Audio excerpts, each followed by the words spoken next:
Hasan greet ஷேடோவுடைய cinematic trailer நேற்று night வந்திருந்தது. Cinematic ட்ரெய்லர்ல எப்பவுமே யூபிசாஃப்ட் கலக்குவாங்க. ஆனா உண்மை என்னன்னா இதே மாதிரி தான் கேம் பிளே இருக்குமான்றது தான். ஏன்னா Assassin Creed Black Flag cinematic ட்ரெய்லர்ல எட்வர்ட் கென்வேயோட முகம் இப்படிதான் இருந்தது. ஆனா கேம் பிளேல அது இப்படி மாறிடுச்சு. இந்த சினிமேட்டிக் ட்ரெய்லர் நம்பலாமான்னு கேட்டா அது 50-50 தான். ஏன்னா லாஸ்ட் இயர் வந்த ஏசி மிராஜோடைய சினிமேட்டிக் ட்ரெய்லர் மாதிரியே தான் கேம் பிளேவோ ஒத்து போச்சு. இதனால இந்த டைமோட சினிமேட்டிக் ட்ரெய்லருமே கேம் பிளே கூட ஒத்து போறதுக்கான வாய்ப்பு கொஞ்சம் அதிகம் தான். ஆனா அசன் கிரீட் மிராஜுக்கு இருந்த அளவுக்கான ஹைப் இந்த கேமுக்கு இருக்குதான்னு கேட்டா இல்லவே இல்ல. அது கம்மி ஆகிருச்சு. காரணம் என்னன்னா இது ஒரு ஃபுல் ஃபிளெஜ்டான அசாசின் கிரீட் கேம் மாதிரியே தெரியல. இந்த கேம்ல நீங்க ரெண்டு கேரக்டர் விளையாட போறீங்க. ஒரு கேரக்டர் ஸ்டெல்த்தாவும் இன்னொரு கேரக்டர் காம்பட்டாவும் இருக்க போகுது. ஆனா இதுல பிரச்சனை என்னன்னா ஏசி சிண்டிகேட்டும் இதே ஃபார்மேட்ல இருந்த ஒரு கேம் தான். ஆனா அந்த கேம்ல இருந்து தான் ஏசி கேமோடைய ஃபாலே ஸ்டார்ட் ஆச்சு. சோ இந்த ரெண்டு கேரக்டரும் முக்கியமான விஷயங்களை தனித்தனியா ஹேண்டில் பண்றதால அதிகபட்சம் கேமோடைய டுட்டோரியல்ஸ் மட்டும் தனித்தனியா இருந்துச்சு. அதுக்கப்புறம் ஃபுல் கேமுமே ரெண்டு கேரக்டரும் ஒன்னா இருந்தாதான் நமக்கு காம்பட் ஸ்டெல்த்தோ ஈவனா ஃபீல் ஆகும். வெல் அசாசின் கிரீட் 3ல ஹேத்தம் கென்வேவோ கானர் கென்வேவோ சில மிஷன்ஸ் ஒன்னா பண்ணுவாங்க.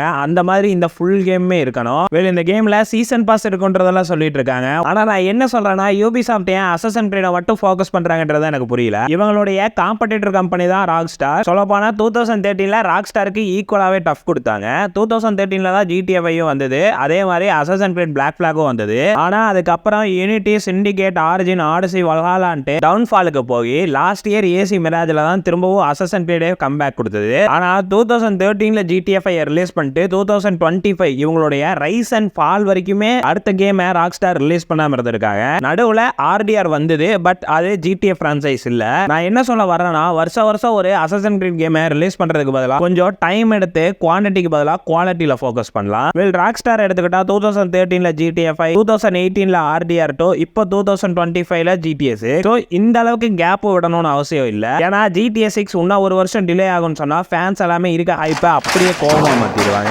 யூபிசாஃப்ட் கிட்ட இப்பவும் சக்சஸ்ஃபுல்லா 4 பிரான்சைஸ் இருக்குது. Watch Dogs, Splinter Cell, Assassin Creed, Prince of Persia. And இதுல போன வருஷம் பிரின்ஸ் ஆஃப் பர்ஷியாவும் கொடுத்திருந்தாங்க. வாட்ச் டாக்ஸை தாண்டி மத்த 3 பிரான்சைஸையுமே அவங்க வருஷம் ஒரு கேம் ரிலீஸ் பண்ணா அவங்களுடைய ஒவ்வொரு பிரான்சைசி கேமுக்கும் 3 வருஷம் கேப் கிடைக்கும். சோ இப்படி கிடைக்கும் போது அவங்க குவாலிட்டியில ஃபோக்கஸ் பண்ணலாம். என்னதான் லாஸ்ட் இயர் ஏசி மிராஜ் கம்பேக்கா இருந்தாலும் அந்த கேம்ல நிறைய டீடைலிங் மிஸ் ஆச்சு. இப்போ வர ஷேடோலையும் மிஸ் ஆகும் தான் நான் சொல்லுவேன். ஏன்னா ஒரு வருஷத்துல யாராலையுமே கேமை டாப் நாச்சா கொடுக்கவே முடியாது.